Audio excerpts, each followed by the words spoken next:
We've been had, bamboozled, patriots.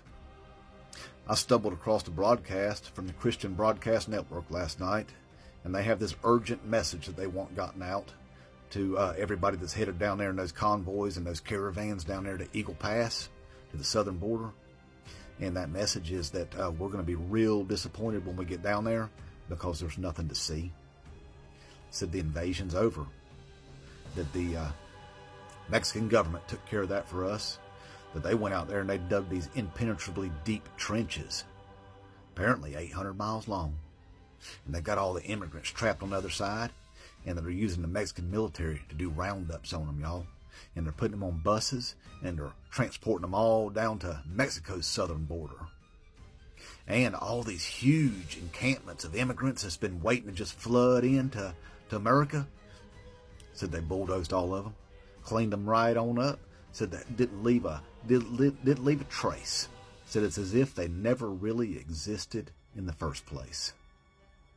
Oh, but there's more. There's immigrants, man, hundreds of thousands, millions of them. They're fleeing from the Mexican army, and they all walked 860 miles in the last week, and now they're just pouring into Arizona's border because Arizona's got a Democrat governor, and she's just letting it happen. That's what they said, y'all. Now, whenever you heard this, you're probably thinking the same thing I was thinking. Bullshit. Now, why would the Christian Broadcast Network feel the need to cover their tracks over this invasion? Why would they be the ones?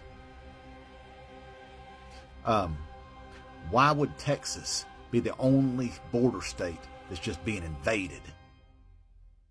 Because that's the only state that's run by Greg Abbott, white Christian nationalist, Ken Paxton, white Christian nationalist. This has all been a lie, patriots. It's all been a lie. Propagandized by white Christian nationalists. But see, these Christian nationalist churches, so-called churches, and not to be confused with your traditional, everyday churches out there preaching the gospel. No, not them. No, those are the good guys. These white Christian nationalist organizations are multi-million-dollar corporations hell-bent on overthrowing our government and installing themselves as the authority. Well, they need an army to do that. How do you do that? You can rely on foreign power, like Vladimir Putin, another white Christian nationalist, to flood our social media with lies and misinformation, to play on the fears of people, the division of people, to further divide people.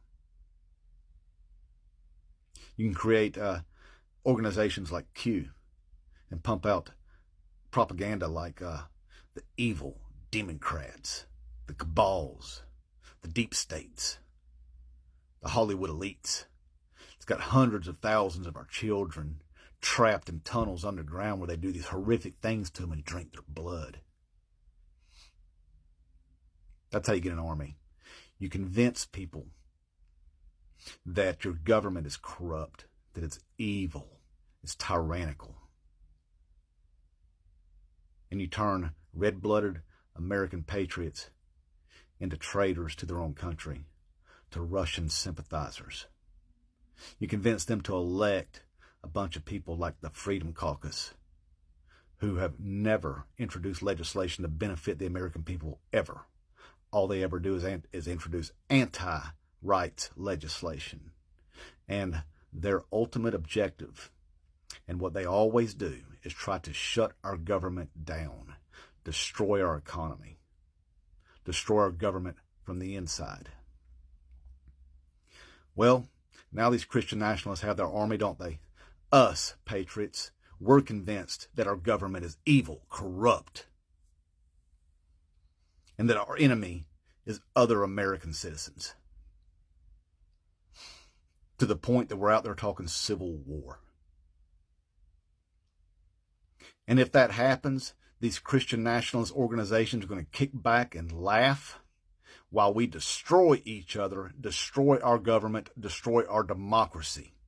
And when the dust all settles, they step in and fill the void with their Project 2025, co-authored by white Christian nationalist Speaker Mike Johnson, and they install themselves as the authority over our women, our children, and our rights. Inmate Trump 2024.